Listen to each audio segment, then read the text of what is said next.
Okay hello, जो हमारा नया चैप्टर है वो क्या है, एटम्स। बहुत ही इजी चैप्टर है, तो ये बहुत क्विकली खत्म हो जाएगा, देखना। तो सबसे पहले ना क्विकली हम लोग इस चीज के बारे में बात कर लेते हैं कि एटॉमिक मॉडल्स तुमने किस किस तरीके के देखे हुए हैं। तो सबसे पहला एटॉमिक मॉडल जो तुमने देखा था वो था किसका, डाल्टन का। उन्होंने ये बोला था कि एटम जो होता है, अगर मैं एटम की बात करूं, वो इनडिविजिबल होता है, उसके अंदर कुछ नहीं होता, वो सबसे छोटा होता है वगैरह वगैरह। सीधी बात है, वो वाली कहानी गलत हो गई, क्योंकि हमें पता है एटम के अंदर इलेक्ट्रॉन, प्रोटॉन, न्यूट्रॉन होता है, ठीक है ना। तो ये कहानी गलत हो गई। उसके बाद नेक्स्ट चीज जो थी वो क्या थी, थॉमसन मॉडल। उन्होंने बोला कि जो एटम होता है वो कहीं ना कहीं एक वाटरमेलन की तरह होता है। जैसे वाटरमेलन में जो रेड वाला पार्ट है ना, वैसे ही पूरा का पूरा एटम पॉजिटिव स्फीयर होता है, ठीक है। ये जो वाटरमेलन को इमेजिन करो, रेड वाला पार्ट, तो रेड वाला पार्ट पूरा का पूरा पॉजिटिव पॉजिटिव स्फीयर है। और इसमें जो छोटे छोटे दाने हैं ना, ये जो छोटे छोटे दाने हैं, ये किसकी तरह काम कर रहा है, इलेक्ट्रॉन, नेगेटिव चार्ज की तरह काम कर रहा है। अब थॉमसन वाली कहानी भी गलत हो गई, और गलत होने का रीजन था रदरफोर्ड का मॉडल, ठीक है। रदरफोर्ड के मॉडल में उन्होंने एक्सपेरिमेंट ये किया था कि भाई एक एक जगह से उन्होंने बहुत सारे अल्फा पार्टिकल्स यानी हीलियम 2 पॉजिटिव के ऐसे पार्टिकल्स फेंके, और वो कहाँ पे गए, गोल्ड फॉइल से। तो जब ये एक्सपेरिमेंट किया तो एक करने के बाद बहुत सारी चीजें हुई, वो सारी बात की कहानी है, वो सब हमें मतलब नहीं है। मतलब मैं तुम्हें बस इतना समझाता, तो उन्होंने ओवरऑल बोला क्या, बोला यही कि भाई अगर थॉमसन के मॉडल के हिसाब से चलें तो मेरे ज्यादातर जो पार्टिकल्स हैं वो तो सीधे सीधे चले जा रहे हैं, यानी थॉमसन के हिसाब से अगर चलूंगा तो ये बात बिल्कुल सही नहीं होगी। यानी उन्होंने ये बोला कि जब एटम जब दिखेगा ना, तो एटम वो कुछ इस तरीके से दिखेगा जहां बीच में न्यूक्लियस होगा, और ज्यादातर जगह उसकी क्या होने वाली है, खाली होने वाली है, ठीक है ना। ध्यान रखना, यानी रदरफोर्ड ने जो बोला वो गलत हो गया, और सॉरी थॉमसन ने जो बोला वो गलत हो गया। और यहाँ पे रदरफोर्ड ने ये बोला कि बीच में कहीं ना कहीं जो न्यूक्लियस है वो बहुत छोटा सा होगा, बट उसी के अंदर सारा का सारा मास होगा, और ज्यादातर जो जगह होगी वो खाली होगी। और ऐसा इसलिए क्योंकि ज्यादातर पार्टिकल्स वो सीधे सीधे ही निकल गए, है ना, वो टकराए भी नहीं। बहुत कुछ जो थे वो टकरा के जो वापस आए, ठीक है ना। ओवरऑल जो एटम है वो कुछ इस तरीके का दिखेगा, न्यूक्लियस ऐसा, इलेक्ट्रॉन बाहर घूम रहा है, गोल गोल गोल गोल घूम रहा है, बिल्कुल हमारे सोलर सिस्टम की तरह। कि भाई हमारा जो सन है वो बीच में है, और वो बहुत ज्यादा हैवी भी है, और क्या नाम है, सारे के सारे इलेक्ट्रॉन्स उस तरीके से रिवॉल्व करें, और ज्यादातर जगह अगर तुम नोटिस करोगे ना, तो ज्यादातर जगह क्या है, एम्प्टी, खाली ही है कि नहीं। कंपेयर करके देख लो, बिल्कुल वैसा ही हो गया। अभी तक की जो कहानी बताई वो उतनी खास इंपॉर्टेंट नहीं है, अब जो बोल रहा हूँ वो ज्यादा इंपॉर्टेंट है। भाई ये जो न्यूक्लियस है, हमें मालूम है कि अल्फा पार्टिकल ऐसे जाएगा, और ऐसा नहीं है कि उसको टच करके वापस आ जाएगा, है कि नहीं, थोड़े डिस्टेंस से वापस आएगा कि नहीं आएगा, ये बात बहुत अच्छे से क्लियर है हम लोग को। और ऐसा क्यों होगा, लॉजिक लगा के देखो जिंदगी में। जैसे एक बहुत तेज फैन यहाँ पे ऐसे चल रहा है, ठीक है, तो तुमने एक कागज का टुकड़ा फेंका, तो कागज का टुकड़ा एग्जैक्टली फैन को टच करके आया, ऐसा जरूरी थोड़ी, उससे पहले से भी तो आ सकता है ना, क्योंकि हवा से उड़ के आ जाए, बिल्कुल वैसा ही। तो वो कितना पास, मेरा जो अल्फा पार्टिकल है वो न्यूक्लियस के मुकाबले उतना ताकतवर तो है नहीं, न्यूक्लियस बहुत ज्यादा स्ट्रांग है, तो उसको दूर से ही उड़ा देगा। तो वो कितने पास तक गया, कितना डिस्टेंस, मैक्सिमम, लाइक मैक्सिमम नहीं, मिनिमम वो कितना उसके पास जा पाएगा, वही चीज हमें क्या बोलते हैं, उस चीज को हम बोलेंगे क्या है, डिस्टेंस ऑफ क्लोजेस्ट अप्रोच की। सबसे छोटा डिस्टेंस वो कितनी ज्यादा पास तक वो न्यूक्लियस के पास जाएगा, फिर वापस आ जाएगा। अब ये चीज निकालनी है, तो इसके लिए, निकालने के लिए हमें कंसेप्ट समझना पड़ेगा कि जो पार्टिकल है वो वापस जा क्यों रहा है। वो जा इसलिए रहा है क्योंकि कहीं ना कहीं न्यूक्लियस जो है वो उसके ऊपर फोर्स लगा रहा है। और फोर्स कौन सा, इलेक्ट्रोस्टैटिक फोर्स। और इलेक्ट्रोस्टैटिक फोर्स की कहानी तो तुम्हें मालूम ही है कि भाई जो मेरा पहला चार्ज है यानी अल्फा पार्टिकल, वो कहीं ना कहीं हीलियम 2 पॉजिटिव आयन होता है। अब तुम्हें मालूम है तो अच्छी बात, नहीं मालूम तो हीलियम 2 पॉजिटिव यानी 2 पॉजिटिव, और 2 पॉजिटिव के ऊपर चार्ज कितना होगा, 2e, आया ना। एक इलेक्ट्रॉन पे चार्ज होता है E, तो दो पे कितना होगा, 2e, और साथ के साथ ही कैसा चार्ज होगा, प्लस में होगा, क्योंकि हम 2e प्लस 2e की बात कर रहे हैं। साथ में साथ ये जो न्यूक्लियस है वो किस चीज का न्यूक्लियस है मालूम नहीं, ज्यादातर वैसे तो हम गोल्ड फॉइल यूज करते हैं ना, तो गोल्ड ही होगा ज्यादातर तो। बट अभी हम रैंडमली मान के चलते हैं Ze, जेड का मतलब एटॉमिक नंबर यहाँ पे हो गया, है कि नहीं। तो जो भी हम यूज करेंगे, जिस भी तरीके का फॉइल यूज करेंगे, बट वही है, ज्यादातर हम गोल्ड फॉइल यूज करते हैं। अब हमें मालूम है कि फोर्स कौन सा सबसे पहले तो जो पार्टिकल आ रहा होगा वो किस एनर्जी के साथ आ रहा होगा, इतनी एनर्जी के साथ आ रहा होगा। कौन सी एनर्जी, काइनेटिक एनर्जी, जो कि किसके बराबर है, हाफ एम वी स्क्वायर के बराबर है। बहुत सिंपल बेसिक सी बात है। यहीं पे अगर मैं इलेक्ट्रोस्टैटिक पोटेंशियल एनर्जी अगर ऐड कर दूं, कि उसके अंदर जब वो यहाँ पे आया, देखो हुआ क्या, जब वो यहाँ से आ रहा था ना खुश होके, तो उसके अंदर काइनेटिक एनर्जी थी। धीरे धीरे धीरे धीरे वो स्लो होने लगेगा, और इस पॉइंट तक आते आते उसकी काइनेटिक एनर्जी पूरी उड़ जाएगी, और सारी काइनेटिक एनर्जी बदल जाएगी किसमें, पोटेंशियल एनर्जी के अंदर। और वही है, अगर मुझे पोटेंशियल एनर्जी निकालना है तो कितना हुआ, k q one q two by r हो गया कि नहीं हो गया। बस इसे निकालना कोई दिक्कत वाली बात ही नहीं है। Q1 का मतलब है 2E मतलब पहला चार्ज, Q2 का मतलब है ZE मतलब दूसरा वाला चार्ज, डिवाइडेड बाय R0। आ गई बात समझ में। अब हम करेंगे क्या कि ये जो दो चीजें हैं हमारे पास, मतलब हमारे पास ये जो काइनेटिक एनर्जी है वही ना कन्वर्ट हो रही है पोटेंशियल एनर्जी में। यहाँ पे काइनेटिक एनर्जी थी और यहाँ आते आते वो पोटेंशियल एनर्जी बन गई। तो अब हम बाय कंजर्वेशन ऑफ एनर्जी हम इन दोनों को क्या कर देंगे, इक्वेट कर देंगे। तो हाफ एम वी स्क्वायर किसके बराबर होगा, k into two z e square by r naught, ठीक है ना। और फाइनली इसी चीज की वजह से हम फाइनली क्या निकाल सकते हैं, रेडियस। मतलब एक तरीके से रेडियस का क्या मतलब है, यहां से यहां तक का डिस्टेंस, कि वो कितनी पास तक जा पाया मेरे न्यूक्लियस के। इसीलिए उसे बोलेंगे ना क्लोजेस्ट अप्रोच, कितनी पास तक वो जा पाया, इस तरीके से हम निकाल सकते हैं। मैं फिर से बोलूंगा, इस फॉर्मूले की ज्यादा अहमियत नहीं है, मुश्किल ही है कि तुमसे इस फॉर्मूले पे क्वेश्चन आएगा। ज्यादातर तुमसे डेरिवेशन पूछने के चांसेस आ सकते हैं, क्योंकि इतने खतरनाक फॉर्मूले पूछना कोई नहीं पूछना चाहता, ठीक है। डेरिवेशन एक बार को आ सकती है। जैसे यहाँ हम एक केस लेके चलते हैं कि रदरफोर्ड ने जब एक्सपेरिमेंट करा और उन्होंने जब अल्फा पार्टिकल फेंके, तो उन्होंने फेंके किस एनर्जी के साथ, 5.5 मेगा इलेक्ट्रॉन वोल्ट। जब वो फेंक रहे थे तो उन्हें तो पता ही होगा ना कि जो पार्टिकल्स जा रहे हैं उनकी एनर्जी कितनी है। तो 5.5 मेगा इलेक्ट्रॉन वोल्ट इतनी एनर्जी थी अल्फा पार्टिकल्स की, ठीक है। और वही है कि हम चेक कर सकते हैं कि भाई वो कितना पास जा पाएगा इस केस में। तो उन्होंने कौन सा फॉइल यूज किया था, उन्होंने गोल्ड फॉइल यूज किया। तो गोल्ड फॉइल के लिए एटॉमिक नंबर की वैल्यू कितनी है, 79। अब ये आया था हमारे लिए formula distance of closest approach. यहाँ पे तुम टू की वैल्यू डालो, के मतलब 9 इंटू 10⁻⁹, जेड गोल्ड है यानी 79, ई स्क्वायर मतलब चार्ज ऑन इलेक्ट्रॉन का स्क्वायर 1.6 इंटू 10⁻⁻19 का होल स्क्वायर। और काइनेटिक एनर्जी तो हमें अभी पता ही है, मतलब एक्सपेरिमेंट करते टाइम ये बात हमें अपने पहले से मालूम है। पुट करोगे तो सॉल्व करोगे तो देखो आंसर कितना आ रहा है, 41.3 फर्मी मीटर, मतलब 41.3 इंटू 10⁻⁻15 मीटर। यानी जो हम मेरा पार्टिकल है वो इतना क्लोज जा सकता है, इतनी पॉसिबिलिटी है उसके क्लोज जाने की, बस यही है। हर पार्टिकल तो ऐसा नहीं था कि वो जाएगा और सीधे सीधे जिस रास्ते से गया उसी रास्ते से गया उसी रास्ते से वापस आ जाएगा, नहीं नहीं। कुछ पार्टिकल्स ऐसे भी थे जो कि थोड़ा दूर, मतलब ये बिल्कुल सेंटर की जगह थोड़ा ऊपर से गए, और उस वजह से हुआ क्या कि उन्होंने कर्व्ड पाथ लिया, है कि नहीं। अब मान लो मैं ऐसे मूव कर रहा हूँ और मुझे नीचे से कोई एक कर्व्ड पाथ आया कि नहीं आया, उसी तरीके से। अब मान लो मुझे इसी कर्व्ड पाथ की वैल्यू निकालनी है, तो इसे हम बोलते हैं इम्पैक्ट पैरामीटर। इम्पैक्ट पैरामीटर को डिफाइन किया जा सकता है अलग अलग तरीकों से, बट मैं बोलूंगा ऐसी डेफिनेशन रट्टा मारने से कुछ नहीं होगा। चाहो तो पढ़ सकते हो, उसमें मुझे कोई प्रॉब्लम नहीं है, बट साफ साफ देख सकते हो कि यहां से लेकर यहां तक का जो ये मेरे लिए एक तरीके से डिस्टेंस हो गया, इस डिस्टेंस पे पार्टिकल ऐसे जा रहा है और यहाँ पे ऐसे बेंड कर जा रहा है। इसी चीज की अगर वैल्यू निकालने बैठोगे तो ये फॉर्मूला होता है।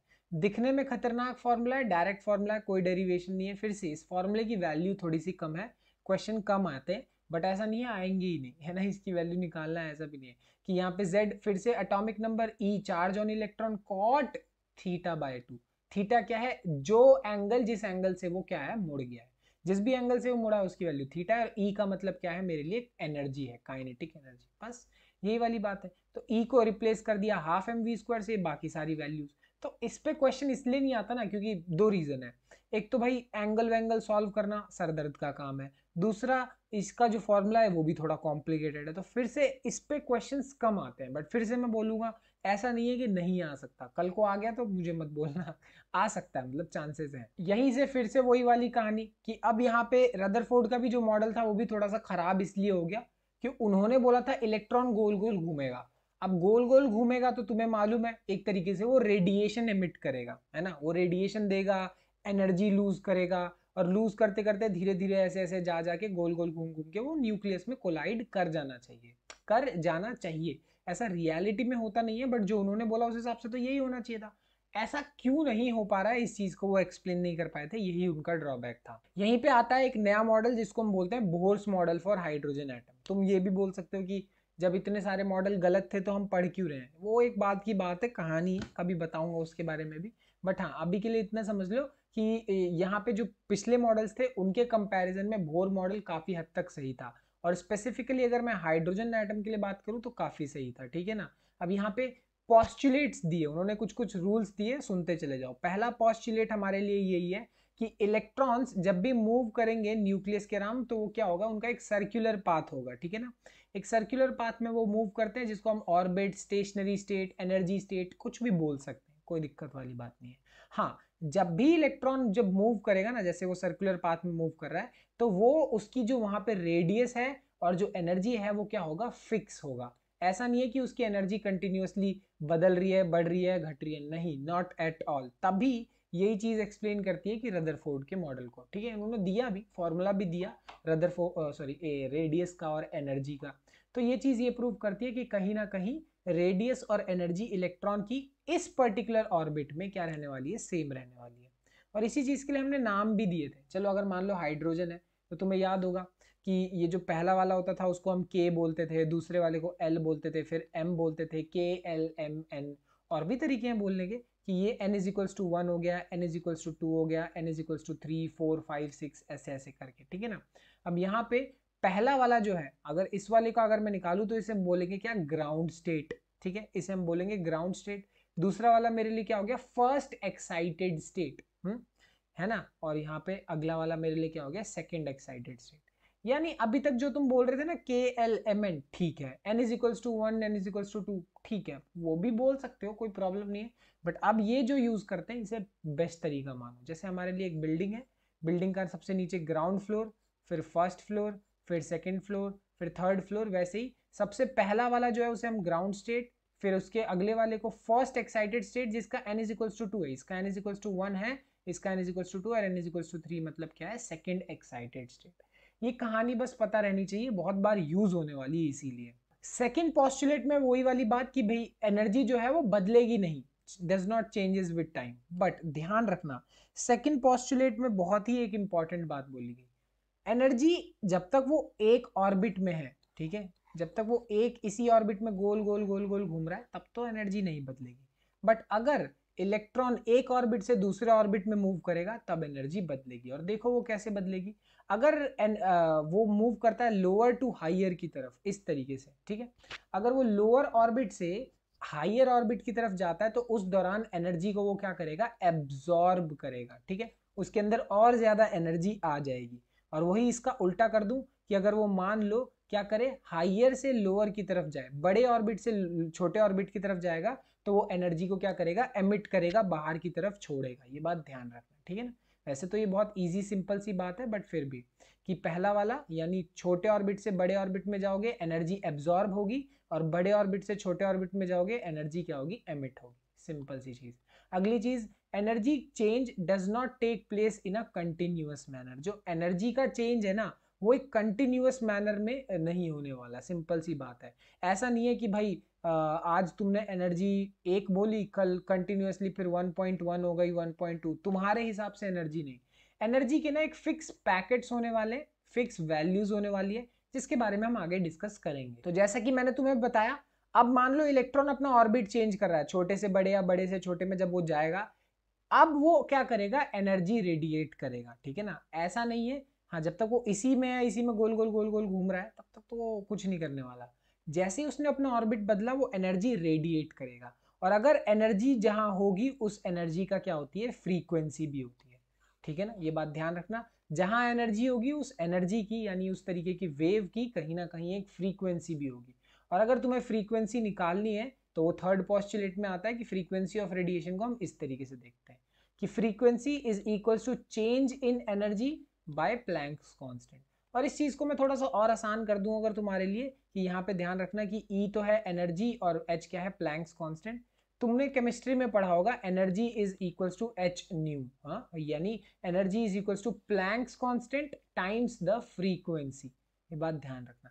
तो बस वही चीज है यहाँ पे भी कि फ्रीक्वेंसी अगर तुम्हें निकालनी है तो उसका मतलब है एनर्जी बाय प्लैंक्स कांस्टेंट, बस इस तरीके से तुम फ्रीक्वेंसी निकाल सकते हो। फोर्थ पॉस्टुलेट जो हमारा आखिरी है वो किस बारे में बात करता है, एंगुलर मोमेंटम के बारे में। तुम्हें मालूम होगा अगर कोई बॉडी स्ट्रेट लाइन में मूव कर रही है तो उसके अंदर लीनियर मोमेंटम होता है, बट अगर कोई बॉडी ऐसे गोल गोल रोटेट करना शुरू कर दे तो उस बॉडी के अंदर एंगुलर मोमेंटम होता है। तो बोर ने बोला कि अगर मान लो तुम एंगुलर मोमेंटम निकालना चाहते हो, L is equals to mvr, जैसे लीनियर मोमेंटम का फॉर्मूला होता है ना mass into velocity, angular momentum का फॉर्मूला होता है मास इनटू वेलोसिटी इनटू एक तरीके से रेडियस, परपेंडिकुलर डिस्टेंस, जो भी तुम बोलना चाहो। तो mvr जो एक तरीके से हमारे लिए डिस्टेंस है, अभी के लिए तुम r को रेडियस समझ लो, कंफ्यूजन कम रहेगी। उसको अगर तुम्हें निकालना है तो वो किसके बराबर होगा, nh/2 के बराबर है।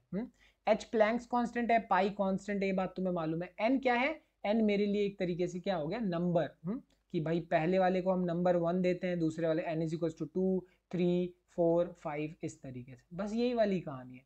तो अगर तुम्हें ये निकालना आता है, मतलब n की वैल्यू पता है, तो तुम मोमेंटम, एंगुलर मोमेंटम बड़ी आसानी से निकाल सकते हो। अब आते हैं असली कहानी पे, कि जो बोहर है, जैसा कि मैंने तुम्हें बताया, उन्होंने रेडियस दिया, एनर्जी दिया और वेलोसिटी दी। इन तीनों के हमारे पास फॉर्मूले होंगे, कि रेडियस का भी, एनर्जी का भी और वेलोसिटी का भी, तीनों का हमारे पास फॉर्मूला है, और हम वही निकालने की अब ट्राई करते हैं। चलो देखो, सबसे पहले अगर मैं इलेक्ट्रोस्टैटिक फोर्स लिखूं, ऐसे लिख सकते हैं, हाँ बिल्कुल लिख सकते हैं। पहला चार्ज ये मेरे लिए Q1 की तरह है, और दूसरा चार्ज ये मेरे लिए Q2 की तरह है। अब मैं किसी एटम की बात करूं तो मेरे लिए बीच में न्यूक्लियस है, न्यूक्लियस पे कितना चार्ज है, Ze, और ये मेरे लिए इलेक्ट्रॉन है, जो कि चार्ज कितना होता है उस पर E। तो ये मेरे लिए हो गया Q1, ये मेरे लिए हो गया Q2, और अब वही है, अब तुम फोर्स लिखोगे तो तुम्हें मालूम ही है वो क्या होता है, K Q1 Q2 bye r², है ना। r क्या है, एक तरीके से रेडियस। सो Q1 क्या है, Ze, charge on the nucleus. E क्या है मेरे लिए, चार्ज ऑन 1 इलेक्ट्रॉन, ठीक है, kZe²/r²। तो ये लिख लिया मैंने इलेक्ट्रोस्टैटिक फोर्स।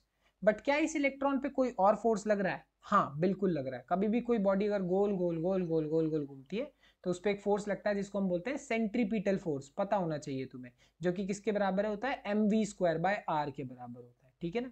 तो मेरे लिए mv²/r करके जो मेरे लिए एक तरीके से सेंट्रीपिटल फोर्स हुआ, वो किसके बराबर हो गया, kZe²/r। यानी ये मेरे लिए फर्स्ट फोर्स, और दूसरा फोर्स मेरे लिए क्या हो गया, mv²/r, ये हो गया दूसरा। तो पहली इक्वेशन, दूसरी इक्वेशन, इन दोनों को हमने क्या कर दिया, इक्वेट कर दिया।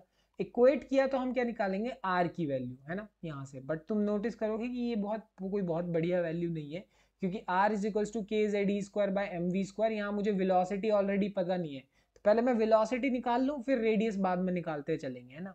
अब वेलोसिटी निकालने के लिए मैं एक और चीज की मदद लूंगा, जो भी अभी हमने करी, वो क्या है, एंगुलर मोमेंटम की। अगर एंगुलर मोमेंटम तुम निकालते हो, L = mvr = what, nh/2π, यानी nh/2π से तुम एंगुलर मोमेंटम निकाल सकते हो। तो वही है, mvr = nh/2π, तो r की वैल्यू nh/2π और mv से भी डिवाइड कर दोगे। तो अब तुम नोटिस करोगे कि मैंने इतना तामझाम करके रेडियस का फर्स्ट और रेडियस के दो इक्वेशन निकाल दिए। करना क्या है, दोनों को बराबर रख दो। जैसे ही दोनों को बराबर रखोगे, बहुत सारी काटापीटी, थोड़ी सी काटापीटी होगी, और फाइनली मेरे पास वेलोसिटी का फॉर्मूला आ जाएगा। अब दिखने में बड़ा ही भयंकर फॉर्मूला है, कैसे याद करें, तो मैं बोलूंगा याद मत करो। डेरिवेशन तो समझ में आ गई, कि भाई मैंने एक इलेक्ट्रोस्टैटिक फोर्स लिखा, एक सेंट्रीपिटल फोर्स लिखा, बराबर रख दिया। एक रेडियस का फॉर्मूला आया, एक रेडियस का फॉर्मूला एंगुलर मोमेंटम से रखा, बराबर रख दिया, आंसर आ गया। तो डेरिवेशन तो मुश्किल नहीं है, बट हाँ फॉर्मूला का क्या करना है ये बताता हूँ। तो इसको सिंप्लीफाई करोगे किस तरीके से, कि भाई मेरे लिए इतना बड़ा फॉर्मूला है, और वही अगर मैं Z = 1 रख दूंगा, जिसका मतलब क्या हो गया मेरे लिए, मैं हाइड्रोजन एटम की बात कर रहा हूँ, है ना। मैं अगर हाइड्रोजन एटम की बात करूंगा, Z = 1 हो गया। अब सारी वैल्यूज तुम नोटिस करोगे ना, कि भाई 2 कांस्टेंट, पाई constant, k constant, E² constant, H constant, n की वैल्यू है जो कि बदलेगी, n = 1 2 3 4 होगा। यहाँ हम अगर ये चीज कर देना कि मैं c से मल्टीप्लाई और c से डिवाइड कर दूं, c का क्या मतलब है, c का मतलब है स्पीड ऑफ लाइट। अगर मैं उससे मल्टीप्लाई डिवाइड कर दूं ना, तो करने का रीजन क्या आता है, कि अब ये जो वैल्यू आई ना, ये एक मेरे लिए कांस्टेंट है, और इस कांस्टेंट को हम बोलते हैं फाइन स्ट्रक्चर कांस्टेंट। ये जो अल्फा होता है 2πke²/ch के बराबर है, इसे फाइन स्ट्रक्चर कांस्टेंट बोलते हैं। और यहाँ अगर तुम सॉल्व करोगे ना, 2 की वैल्यू, पाई की वैल्यू, k की वैल्यू, इलेक्ट्रॉन के चार्ज की वैल्यू, स्पीड ऑफ लाइट की वैल्यू, और प्लैंक्स कांस्टेंट, सब सॉल्व करोगे तो वो इसके बराबर होता है। फिर से बोलूंगा, अगर इसे नहीं भी याद करोगे तो भी काम चल जाएगा, बस पता होना चाहिए कि ये फाइन स्ट्रक्चर कांस्टेंट है। बहुत बढ़िया। अब यहाँ पे इसको मैं थोड़ा सा और सिंप्लीफाई करने चलूंगा, क्यों, क्योंकि भाई मैंने इतना सॉल्व कर लिया, और इसकी जगह मैंने 1/137 रख दिया। तब अगर मान लो अगर मैं n की वैल्यू 1 रखूंगा तो ये थोड़ा और सिंप्लीफाई हो जाएगा, बट अभी भी ये मुझे पसंद नहीं आ रहा। अब इसको और सिंप्लीफाई अगर करेंगे तो ये वाला जो मेरा फॉर्मूला है ना, v = 1/137c/n, है ना, इसको मैं सिंप्लीफाई करने बैठूंगा तो वो कुछ इस तरीके से 1/137 3 × 10⁸ जो कि स्पीड ऑफ लाइट है। अब ये जो मेरे लिए आया ना, ये मेरे लिए बड़ी काम की चीज है, कैसे? चलो देखो, अगर मैं हाइड्रोजन की बात करूं तो hydrogen Z is equals to 1, atomic number 1 होता है। पुट करके देखोगे तो तुम्हारे लिए जो फॉर्मूला आएगा वो ये आएगा, ठीक है। तो ये है क्या? ये फॉर्मूला है जो कि तुम्हें याद करना है कि अगर मान लो तुमसे बोल देता है n is equals to 1, n is equals to 2, n is equals to 3, इनमें से किसी के लिए भी अगर तुम्हें मान लो वेलोसिटी निकालनी है तो तुम्हें उतना बड़ा फॉर्मूला याद करना है? नहीं, बिल्कुल नहीं। बस इतना, velocity is equals to 2.1 into 10 to the power 8 by n, जहां n 1 2 3 4 कुछ भी मीटर्स पर सेकेंड। बस ऐसे वेलोसिटी निकल जाएगी। ये तो कहानी थी हाइड्रोजन की। बट अगर मैं हाइड्रोजन के अलावा किसी और की बात करूं, जैसे मेरे लिए लिथियम हो गया, हीलियम हो गया, बेरिलियम हो गया, इसका 2 होता है, Z की वैल्यू इसके लिए 2 होती है, इसकी Z की वैल्यू मेरे लिए 3, इसकी Z की वैल्यू 4। अगर ऐसा होगा तब क्या? तो ज़्यादा नहीं, बस छोटा सा एक काम करना है कि मेरे लिए मुझे Z से भी मल्टीप्लाई कर देना है, यानी जो पिछला इक्वेशन था उसमें ही Z से मल्टीप्लाई कर दो। तो अब तुम्हारे लिए ये इक्वेशन आ गया other than hydrogen. Other than hydrogen का क्या मतलब है? तुमसे सिर्फ हाइड्रोजन के बारे में नहीं पूछा जाएगा। कभी कभी हो सकता है तुमसे बोल दे कि भाई बताओ लिथियम का मेरे लिए ऐसे 3 positive ion, sorry 2 positive ion, इस तरीके से मेरे लिए कोई कुछ भी कहानी बना के तुम्हें दे दे। अब तुम्हें पता है लिथियम का एटॉमिक नंबर मेरे लिए कितना हो गया? 3 हो गया। तो बस उसी को यूज करेंगे और मैं वेलोसिटी की वैल्यू बड़ी ही आसानी से लिख दूंगा। बस। तो ये हो गया हाइड्रोजन के लिए अलग से, और ये हो गया हाइड्रोजन वाले के लिए।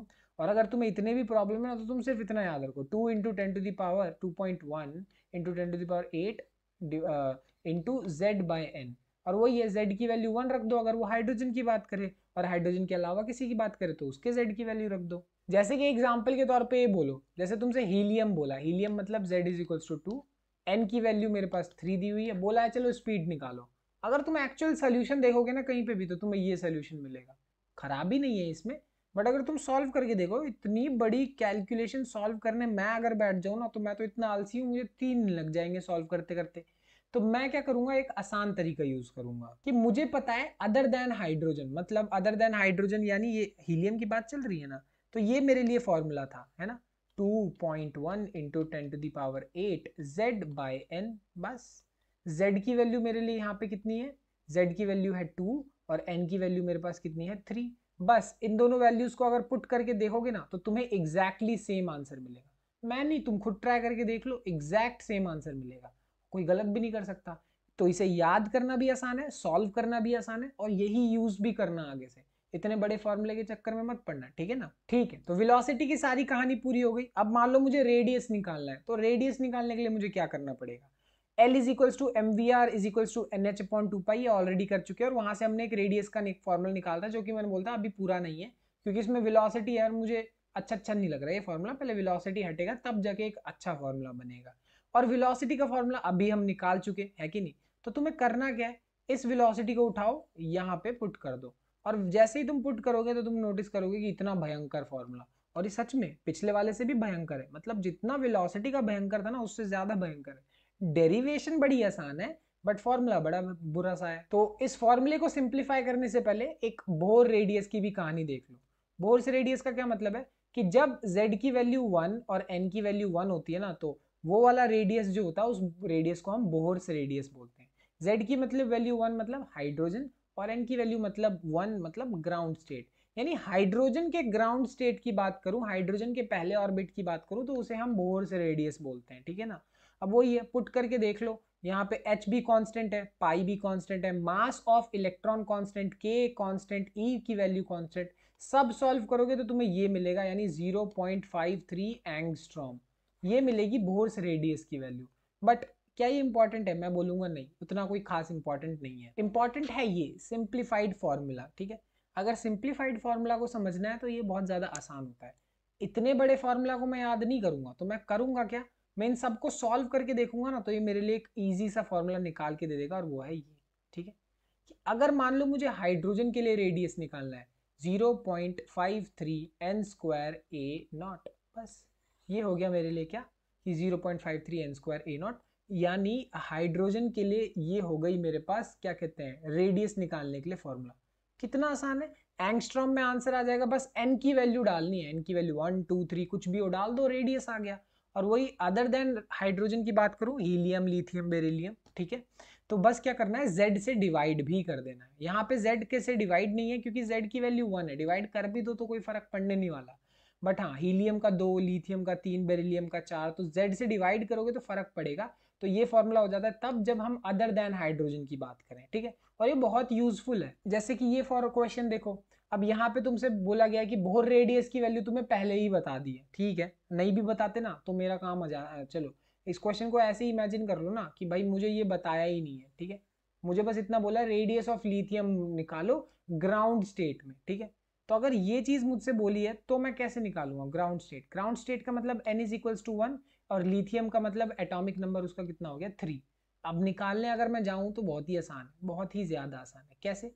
सबसे पहली बात, अदर देन हाइड्रोजन के लिए 0.53 n square by z angstrom में मेरे लिए आंसर आएगा रेडियस का, ठीक है ना, साफ साफ बात है। लिथियम के लिए z की वैल्यू 3 और n की वैल्यू 1 होगी, क्योंकि ग्राउंड स्टेट है, ग्राउंड स्टेट मतलब n इज इक्वल्स टू 1। जैसे ही तुम पुट करोगे ना तुम्हारा आंसर कितना आएगा, 18 पिकोमीटर आएगा, ठीक है। तो यहाँ ये वाला जो सोल्यूशन है वो इस वाले डेटा को यूज करके कर रहा है, और मैं जो बता रहा हूँ वहां पे तुम ये ट्राई करके देख लो कि 0.53 n स्क्वायर बाय z, यहाँ n की वैल्यू 1 और z की वैल्यू 3 पुट करके देख लो, एग्जैक्ट सेम आंसर आएगा। तुम्हें लग रहा होगा फर्क है, बट वही फर्क नहीं है, ये पिकोमीटर में है आंसर और ये एंगस्ट्रॉम में आंसर है। पिकोमीटर मतलब 10 टू द पावर -12 और इसका मतलब 10 टू द पावर -10, इतना कोई बहुत बड़ा फर्क है नहीं, ठीक है। तो अब आते हैं सबसे इंपॉर्टेंट, अगर मुझे एनर्जी ही निकालनी पड़ जाए, एनर्जी निकालने में बड़ा सरदर्द होता है, तो मतलब डेरिवेशन फिर से आसान है बट फॉर्मूला ओहो बहुत ही नेक्स्ट लेवल। देखो कैसे कि भाई kinetic energy half m v square, जो कि किसके बराबर है, के z e square bye 2r। क्यों? क्योंकि हमें मालूम है ये कोई बहुत बड़ी कहानी नहीं है हमारे लिए। अब वो बड़ी बात इसलिए नहीं है क्योंकि उसकी कहानी हम ऑलरेडी जान चुके हैं कि भाई इलेक्ट्रोस्टैटिक फोर्स को जब मैं बराबर रखूंगा सेंट्रीपिटल फोर्स के, तो मेरे लिए एम वी स्क्वायर की वैल्यू जो है वो k z e square by r के बराबर है, ठीक है। तो अगर एम वी स्क्वायर बाय मतलब एम वी स्क्वायर की वैल्यू मेरे लिए किसकी, k z e square by r के बराबर है, तो हाफ इधर हाफ इधर लगा दो, तुम्हारे लिए ये फॉर्मूला आ गया। तो काइनेटिक एनर्जी का फॉर्मूला है। सिमिलरली पोटेंशियल एनर्जी क्या होता है, k q one q two by r, k q one, और यहां ध्यान रखना क्यू टू मेरे लिए क्या है, इलेक्ट्रॉन है, और इलेक्ट्रॉन का चार्ज होता है नेगेटिव। अब बोलोगे ये नेगेटिव क्यों लगाया, ये जब हम फोर्स की बात करते हैं ना तो फोर्स में प्लस माइनस डालने की कोई जरूरत नहीं होती, बट मैं पोटेंशियल एनर्जी की बात करूं तो मुझे माइनस प्लस डालने की जरूरत पड़ती है। तो ये आ गई मेरे पास पोटेंशियल एनर्जी की वैल्यू, ठीक है।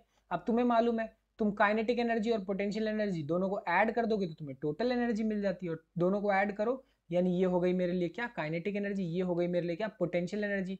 दोनों को ऐड करो तो ये मेरे लिए क्या आ गई, अब टोटल एनर्जी आ गई।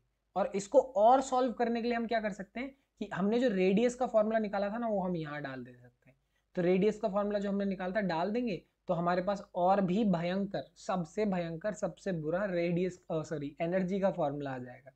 तुम नोटिस करोगे कि ये अभी तक का सबसे बुरा फॉर्मूला है, पर फिर से मैं बोलूंगा तुम्हें याद करना ही नहीं है। तो अगर मुझे उस फॉर्मूला को सिंपल करना है तो एक दो कहानियां जाननी पड़ेंगी। देखो कि अगर ये था मेरे पास भयंकर एनर्जी का फॉर्मूला, z की वैल्यू 1 यानी हाइड्रोजन के लिए पुट करोगे तो थोड़ा सा सिंप्लीफाई होगा, बट अभी भी कुछ बहुत बड़ी बात नहीं हुई। यहाँ पे energy for electron in the first orbit यानी n की वैल्यू 1 पुट कर दोगे और फिर सारे कांस्टेंट्स की वैल्यू पुट करोगे जो कि कैलकुलेशन तुम ऑलरेडी देख सकते हो। एक बार को अगर मान लो ना तुम्हें फॉर्मूला याद हो भी गया, जो कि कर लेते हैं कई लोग, इतनी कैलकुलेशन में ना सर घूम जाता है, क्यों करनी इतनी कैलकुलेशन। ये आया मेरे लिए एनर्जी पहले ऑर्बिट में, ठीक है। तो फर्स्ट ऑर्बिट में मेरे पास ये एनर्जी आई, इसी को यूज करके हम बाकी ऑर्बिट्स का भी यू निकाल लेंगे। कहने का मतलब तुम बस ये वाला फॉर्मूला यूज करो कि भाई एनर्जी किसी में भी अगर तुम्हें निकालना है तो वो पहले वाले एनर्जी को डिवाइड कर दो n स्क्वायर से और तुम्हारे लिए एनर्जी आ गया। एग्जाम्पल देखो, अगर तुम्हें मान लो सेकंड ऑर्बिट में एनर्जी निकालना है 2 स्क्वायर से डिवाइड करो, थर्ड में 3 स्क्वायर, फोर्थ में 4 स्क्वायर, फिफ्थ में 5 स्क्वायर, सिक्स्थ में 6 स्क्वायर।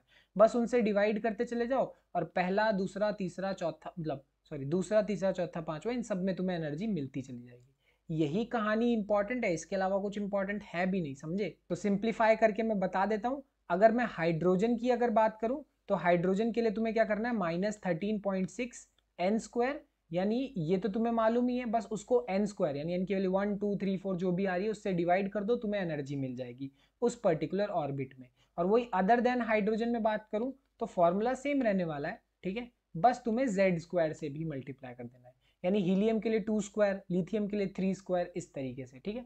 अब ये आ गई मेरे पास आंसर, मतलब ये एनर्जी की वैल्यू। यहाँ हम एक और चीज कर सकते हैं, वो क्या है, kinetic energy, potential energy, total energy, इन तीनों के बीच में भी एक अच्छा खासा रिलेशनशिप निकाल सकते हैं कि ये थी काइनेटिक एनर्जी हमारे लिए, ये है पोटेंशियल एनर्जी, ये है टोटल एनर्जी। अब अगर तुम चाहो ना तो एक बड़ा ही अच्छा रिलेशनशिप निकाल सकते हो, क्योंकि तुम्हें साफ साफ नजर आ रहा होगा। जरा देखो, ये रहा काइनेटिक एनर्जी, ये रहा मेरे पास टोटल एनर्जी, ठीक है। तुम देखोगे कि के z e square by 2r, यानी कहीं ना कहीं दोनों हैं सेम, बिल्कुल बराबर हैं, बट फर्क ये है कि इसके पास एक नेगेटिव है और इसके पास पॉजिटिव है, ठीक है। तो मैं यहाँ पे कुछ रिलेशनशिप बोल सकता हूँ कि जो टोटल एनर्जी है वो मेरे पास काइनेटिक एनर्जी के बराबर तो है न्यूमेरिकली, बट एक माइनस के साथ, ठीक है। यहाँ पे एक ये चीज हो गई। अगली चीज मेरे पास क्या है कि मैं काइनेटिक एनर्जी को भी बोल सकता हूँ minus of the total energy, बिल्कुल सही बात है। आखिरी चीज मेरे पास क्या है कि पोटेंशियल एनर्जी और टोटल एनर्जी के बीच में रिलेशनशिप। तो तुम नोटिस करो, अगर मैं इस चीज को मल्टीप्लाई कर दूं 2 से, तो 2 से 2 कैंसिल हो जाएगा और बची हुई चीज किसके बराबर है, पोटेंशियल एनर्जी। यानी पोटेंशियल एनर्जी जो है वो 2 टाइम्स द टोटल एनर्जी है, और यहाँ पे जो वो है वो 2 टाइम्स काइनेटिक एनर्जी भी है, बट उसको नेगेटिव से मल्टीप्लाई करना पड़ेगा। यहाँ ये मत सोचना कि भाई पोटेंशियल एनर्जी टोटल एनर्जी का भी डबल कैसे हो गया, वो इसलिए है क्योंकि वो माइनस में है, ठीक है। टोटल एनर्जी हमेशा मैक्सिमम ही रहती है। एग्जाम्पल के तौर पे ये क्वेश्चन देखो, बोला है विच लेवल, यानी तुम्हें एन की वैल्यू निकालनी है, ऑफ डबल आयनाइज्ड लिथियम, यानी लिथियम का double ionised, has the same energy of the ground state, ठीक है। यानी मतलब हाइड्रोजन के ग्राउंड स्टेट यानी n इज इक्वल्स टू 1 में, और लिथियम के कौन से, मतलब लिथियम के कौन से स्टेट में इसमें और इसमें जो एनर्जी होने वाली है वो सेम होने वाली है, ठीक है। सिंपल सी बात है। अब इन दोनों को अगर कंपेयर करने बैठोगे, बड़ा ही आसान है। मैं तुम्हें हमेशा बोलता हूँ, अगर तुम्हें ये फॉर्मूला नहीं पसंद आ रहा तो तुम सिर्फ ये याद कर लो कि भाई कहीं ना कहीं जो एनर्जी है वो किसके बराबर है, -13.6 z square by N square, और वो अपने आप इसमें चला जाएगा क्योंकि हाइड्रोजन के लिए जेड की वैल्यू 1 होती है, ठीक है। तो अगर तुम कंपेयर करने बैठोगे, इतना बड़ा फॉर्मूला मत याद करो। यहाँ पे तुम देख सकते हो कि जो एनर्जी है वो डायरेक्टली प्रोपोर्शनल है Z square by N square के, Z square by N square, ठीक है।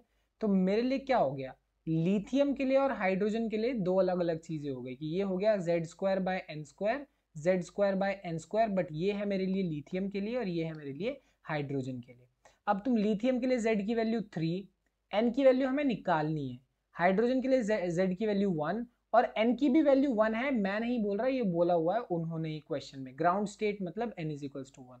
तो तुम सॉल्व करोगे, n की वैल्यू 3 मिल गया। वही मैं बोल रहा हूँ, इतने बड़े फॉर्मूले तुम्हें याद करने की जरूरत ही नहीं है, कंसेप्ट और शॉर्ट करके जो मैंने फॉर्मूले दिए वो याद कर लो, वो समझ लो, काम बन जाएगा। तो इतने देर से जो मैं तुम्हें कहानी समझा रहा हूँ, बस उसी कहानी के बारे में हम बात करने वाले हैं। ये बड़ा ही फेमस चीज है केमिस्ट्री में, तुमने सुना होगा, लाइमन बाल्मर पार्शियल ब्रैकेट फंड, वही चीज करेंगे। देखो समझो, होता क्या है कि हमें मालूम है कि इलेक्ट्रॉन एक ही ऑर्बिट में मूव कर रहा है, उसको बिल्कुल भी एनर्जी में चेंज नहीं आने वाला। बट अगर वो दूसरे ऑर्बिट से, जैसे n इज इक्वल्स टू 2, 3, 4, 5, ऐसे अगर वो जंप कर रहा है n इज इक्वल्स टू 1 वाले पे, ठीक है, अगर वो इस तरीके से जंप करने लगा ना दूसरे ऑर्बिट से दूसरे ऑर्बिट में, किसी बड़े ऑर्बिट से छोटे ऑर्बिट में, तो हमें मालूम है वो क्या करेगा, एनर्जी को क्या करेगा, रेडिएट करेगा। वो एनर्जी बाहर देगा, रेडिएशन बाहर देगा, चाहे वो कहीं बड़े वाले से दूसरे वाले पे जंप करे, बड़े से तीसरे वाले पे जंप करे, पहले कहीं पे भी जंप करे, वो रेडिएशन देने वाला है। उस रेडिएशन का अगर मैं फ्रीक्वेंसी निकालना चाहूँ, वेवलेंथ निकालना चाहूँ, एनर्जी निकालना चाहूँ, तो मैं क्या करूँगा, उसके लिए ही इन पांचों साइंटिस्ट्स ने फॉर्मूले दिए थे। कि सबसे पहली बात बोल क्या रहे थे, लाइमन ने ये बोला था कि अगर मान लो कि इलेक्ट्रॉन जो है वो सेकेंड वाले में से, थर्ड वाले, फोर्थ, फिफ्थ, सिक्स, सेवन, यानी 2, 3, 4, 5 कहीं से भी अगर वो पहले वाले में जंप करता है तो वो जो रेडिएशन देगा वो अल्ट्रा वायलेट रेडिएशन होगी। सिमिलरली तीसरे, चौथे, पांचवे, छठे कहीं से भी अगर वो दूसरे वाले पे जंप करता है तो वो विजिबल रेडिएशन होगी, ठीक है। और वैसे ही चौथा, पांचवे से थर्ड वाले में तो वो इंफ्रारेड, फिर चौथे के लिए मेरे लिए इंफ्रारेड, पांचवे के लिए मेरे लिए अगेन इंफ्रारेड, ठीक है। और उन्हीं के कॉरेस्पॉन्डिंग साइंटिस्ट के नाम रखे हुए हैं कि पहले वाले के लिए लाइमन, दूसरे में बाल्मर, पार्शन, ब्रैकेट और फिफ्थ का हमारे लिए फंड, ठीक है ना। सब में कंसेप्ट यही है कि इलेक्ट्रॉन बड़े किसी ऑर्बिट से छोटे ऑर्बिट में जंप कर रहा है तो कितनी एनर्जी वो रेडिएट करेगा, बाहर की तरफ छोड़ेगा। और फॉर्मूला हमारे लिए कुछ इस तरीके से दिखता था, ठीक है, कि मान लो वो n2 से किसी बड़े ऑर्बिट से n1 पे जंप कर रहा है, तो अगर मैं वेव नंबर निकालना चाहूँ, वेव नंबर, ठीक है, अब ये वेव नंबर क्या होता है ये हम बाद की बात जानेंगे, बट ये बहुत आसान चीज होती है। और मैं सही बोलूँ तो ये वेव नंबर हमारे लिए अभी किसके बराबर है, 1/वेवलेंथ के बराबर ही है। तो ये डायरेक्टली इनडायरेक्टली इतने बड़े फॉर्मूले से तुम्हें मिलने क्या वाला है, वेवलेंथ ही मिलने वाला है। ये चीज तुमने केमिस्ट्री में कहीं ना कहीं पढ़ी हुई होगी। इसी चीज को फिजिक्स में और इजी करते हैं, चलो, कि देखो भाई यहाँ पे कहीं से भी पहले वाले पे जंप कर रहा है लाइमन, दूसरे वाले पे जंप कर रहा है बाल्मर, तीसरे वाले में पार्शन, ब्रैकेट, फिर फंड हो गया। चलो बहुत बढ़िया। यहाँ पे सबसे पहली चीज हमें ये मालूम है कि अगर मुझे एनर्जी निकालनी है, एनर्जी, तुम्हें ये वाला फॉर्मूला नहीं याद होगा, तुम्हें ये होगा कि एनर्जी बाय प्लैंक्स कांस्टेंट, बस इसी को इधर मल्टीप्लाई कर दिया, तो है कि नहीं। एनर्जी का जो डिफरेंस है वो किसके बराबर है, एच न्यू। क्यों, क्योंकि जब वो जंप करेगा वो एनर्जी छोड़ेगा, और जो एनर्जी छोड़ेगा वो ये मेरे लिए एच न्यू हो गया, ठीक है, बहुत बढ़िया। अब एनर्जी का एक भयंकर सा फॉर्मूला था हमारे लिए, बढ़िया ही भयंकर फॉर्मूला था, बिल्कुल बहुत था, है ना। उसको यूज करके अगर तुम नोटिस करो कि सारी की सारी चीजें कांस्टेंट आ जाएंगी, बचेगा क्या, 1/n1² 1/n2², ठीक है, बहुत बढ़िया बात है, बहुत सिंपल सी बात है ना। अब यहाँ पे हुआ क्या कि इतना करके मुझे फ्रीक्वेंसी की वैल्यू मिल गई। तो फ्रीक्वेंसी से क्या मेरा काम चल जाएगा, हाँ चल जाएगा, ऐसी कोई प्रॉब्लम नहीं है। तुम इतनी मेहनत करके फ्रीक्वेंसी निकाल सकते हो, कोई दिक्कत नहीं है, बट एक्चुअल पर्पस ना यहाँ फ्रीक्वेंसी निकालना नहीं होता, वेवलेंथ निकालना होता है, ठीक है। वही हम निकालने की कोशिश करेंगे। उसके लिए हम करेंगे क्या, फ्रीक्वेंसी जो होता है उसको अगर मैं c से डिवाइड कर दूं, frequency by speed of light is equals to क्या, 1/वेवलेंथ। हमें मालूम है ये चीज, क्योंकि जो c होता है वो क्या, फ्रीक्वेंसी इंटू वेवलेंथ होता है। ये बात तुम्हें बहुत अच्छे से मालूम होगी, ठीक है। तो किया क्या, मैंने इस पूरी इक्वेशन में भी c से डिवाइड किया और इसमें भी c से डिवाइड किया, तो ये मेरे लिए क्या आ गया, 1/वेवलेंथ। और उसी चीज को हम क्या बोलते हैं, वेव नंबर बोलते हैं, ऐसे रिप्रेजेंट करते हैं उसे, ठीक है ना।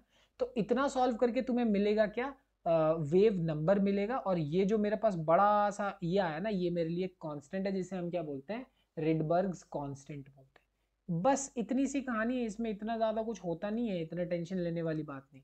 तो ये जो रिडबर्ग्स कांस्टेंट है उसकी वैल्यू कितनी है, 1.0973 इंटू 10⁻⁷ मीटर में। कंफ्यूज मत होना, ये जो आंसर है वो मीटर में, और इससे पहले जो मैंने दिखाया था ना वो सेंटीमीटर में है, दोनों सेम ही, ठीक है ना। फिर से क्या तुम्हें इतना भयंकर फॉर्मूला याद करना है, बिल्कुल भी नहीं। देखो हाइड्रोजन के लिए अगर तुम्हें वेवलेंथ निकालना है तो वो कितना हो गया, r जो कि कांस्टेंट है, 1/n1² माइनस 1/n2², ये हो गया हाइड्रोजन के लिए। और वही अदर देन हाइड्रोजन में बस z² से मल्टीप्लाई कर दो, बस एटॉमिक नंबर के स्क्वायर से। इतना ही करना है ना, कि भाई जो इलेक्ट्रॉन है वो यहाँ से यहाँ पे जंप कर रहा है। क्वेश्चन करेंगे तो और अच्छे से समझ आ जाएगा। इसके क्वेश्चन सॉल्व करने में ना एक बड़ा ही सिंपल टाइप का तुम्हें क्वेश्चन मिलेगा, कि तुमसे बोलते हैं कि भाई मुझे तब का वो निकाल के देखो जब मिनिमम वेवलेंथ होगी, मैक्सिमम होगी। समझा देता हूँ।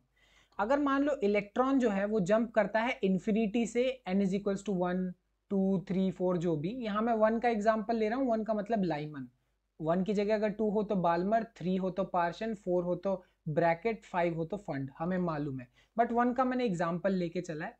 तो अगर इन्फिनिटी से इस तरफ जंप करेगा ना, तो इस दौरान जो एनर्जी होती है वो मेरे लिए मैक्सिमम होती है, और एनर्जी मैक्सिमम है इसीलिए वेवलेंथ क्या है, मिनिमम हो जाती है। ऐसा क्यों, क्योंकि पिछले चैप्टर में मैंने तुम्हें बताया था E is equals to hc/λ होता है कि नहीं। और एनर्जी और वेवलेंथ इनवर्सली प्रोपोर्शनल है, तो एनर्जी मैक्सिमम यानी वेवलेंथ मिनिमम, ठीक है। तो अगर इन्फिनिटी से n इज इक्वल्स टू 1 पे जंप करेगा तो एनर्जी मैक्सिमम, वेवलेंथ मिनिमम। और अगर n इज इक्वल्स टू 2 से 1 पे जंप कर दे रहा है, या मान लो 3 से n इज इक्वल्स टू 2 पे जंप कर दे रहा है, स्पेशली मैं लाइमन का केस लेके चल रहा हूँ, पर कुछ भी हो सकता है, तो फिर इस केस में एनर्जी मिनिमम होगी पर वेवलेंथ क्या हो जाएगी, मैक्सिमम हो जाएगी। एग्जाम्पल के तौर पे क्वेश्चन देखो, जैसे यहाँ पे तुमसे बोला है कि अगर मान लो तुम्हें क्या निकालना है, शॉर्टेस्ट वेवलेंथ की वैल्यू निकालनी है। शॉर्टेस्ट का वेवलेंथ का क्या मतलब है, जब इलेक्ट्रॉन जो है वो कहाँ से जंप कर रहा होगा, इन्फिनिटी से 1 की तरफ जंप कर रहा होगा, ठीक है। तो तुमने किया क्या, यहाँ पे n मतलब कहाँ से जंप कर रहा है, इन्फिनिटी से, और जंप कहाँ पे कर रहा है, 1 के ऊपर, बस इतना ही करना है, आंसर आ जाएगा। और तुम्हें r की वैल्यू ये कांस्टेंट मालूम ही है। ये हमें शॉर्टेस्ट इसलिए दे रहा है क्योंकि इन्फिनिटी से 1 पे जंप करने पे एनर्जी मेरे लिए मैक्स हो गई, तो वेवलेंथ मेरे लिए क्या हो जाएगा, मिनिमम हो जाएगा। ठीक है, इसी का अपोजिट केस देखोगे तो तुमसे क्या बोला जा सकता है कि तुम्हें लॉन्गेस्ट वेवलेंथ निकालनी है। तो लॉन्गेस्ट वेवलेंथ के लिए इसके अपोजिट कर देंगे कि अगर n इज इक्वल्स टू 2 से n इज इक्वल्स टू 1 पे जंप कर देगा, यानी यहाँ से यहाँ पे अगर जंप मार देगा तो वो लॉन्गेस्ट वेवलेंथ हो जाएगी। ठीक है, जैसे ये मेरे लिए हो गया लाइमन सीरीज का, इसी तरीके से हम बाल्मर सीरीज का भी निकाल सकते हैं कि n इज इक्वल्स टू 3 से n इज इक्वल्स टू 2 पे अगर जंप कर दे रहा है तो वो लॉन्गेस्ट वेवलेंथ है, और वो इसका शॉर्टेस्ट बोल देते तो इन्फिनिटी से अगर वो सेकंड पे जंप कर रहा है तो वो शॉर्टेस्ट वेवलेंथ हो जाता। बस तो बस इतनी ही कहानी थी इस पूरे चैप्टर की। बहुत आसान चैप्टर है, मैं मालूम है मुझे, जो भी है आप देखते हैं अगली क्लास में, अगले वीडियो में। बाकी मिलते हैं, बाय बाय।